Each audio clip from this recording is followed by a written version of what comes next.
Super Mario RPG Remake is finally out, and for a lot of us, it's the first time we've ever played it. Now, it came out in 1996 on the Super Nintendo, and back then, it was actually a huge thing for a game to go from this traditionally a run and jump platformer to switch genres to turn-based RPG. Very few games have done that genre switch successfully. Metroid did it with Metroid Prime becoming a FPS, and Zelda with Breath of the Wild being an open world game, but that happens way later in each respective franchise's career.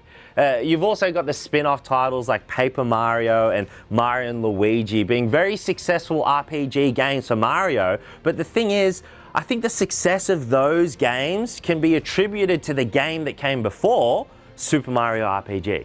Going from a run and jump platformer to a turn-based RPG is actually a huge change. One of the biggest changes would have to be the amount of dialogue. A run and jump platformer doesn't need that much dialogue, and an RPG kind of needs heaps, and luckily Super Mario RPG had some great moments. Interestingly, even though RPGs require more dialogue than platformers, the developers chose to make Mario a silent protagonist who would instead communicate using gestures and also somehow the ability to change his appearance.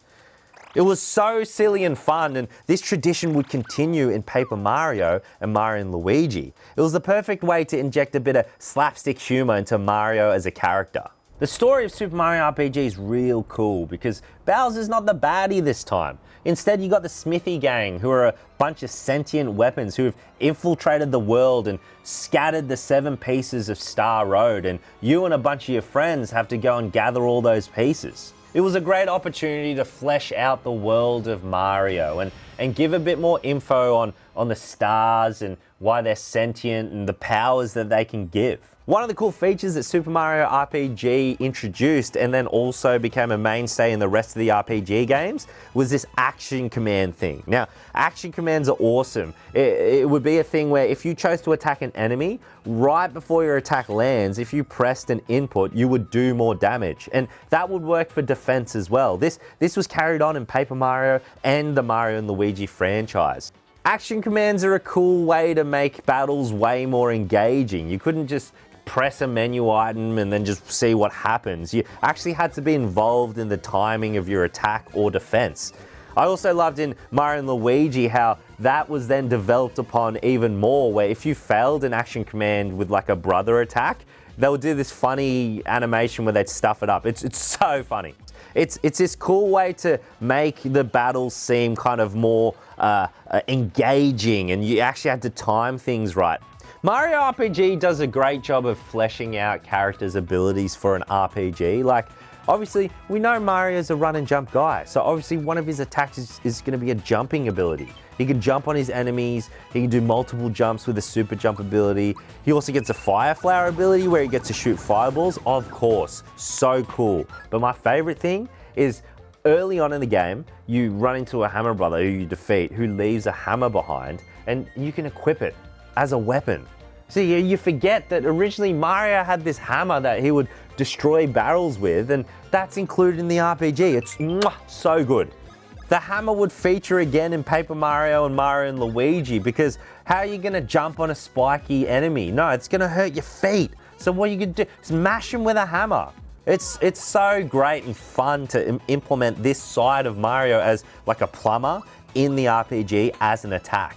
One of the things that people loved about Paper Mario was the fact that you could play as characters other than Mario. You'd have these partners with really unique and cool abilities. But I gotta remind you that this was in Super Mario RPG first. It was really cool because you'd have this diverse roster of characters you'd never seen before that were on your team, and they'd have these crazy abilities.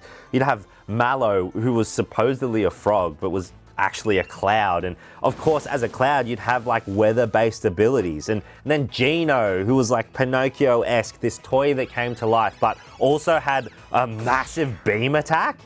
And also I think this is one of the first times you could play as Bowser or Peach, who had their own cool movesets. Obviously another huge thing in RPGs is the items you gather along the way, and And they thought, how can we translate the stuff from the Mario platformer into an RPG? Well, mushrooms, what do they do in the platformer? Oh, they make you big and strong. So that's your health item. Then, of course, in the platformer, where do you get your powers? You get them from a fire flower. So they decided to use flowers as a way to use your abilities. It's kind of like your magic points in a traditional RPG. I love the unique way that Mario RPG did its leveling up as well. Like, obviously when you level up, all your stats go up, but you could also choose a bonus stat to improve on. You could choose your physical, which increased your attack and defense, your HP, which was your HP, and the magic, which was magical attack and defense. This would continue on in Paper Mario and in Mario and Luigi, except in Mario and Luigi, you choose a single stat and get like a roulette wheel to choose like randomly however many points you could increase that stat by.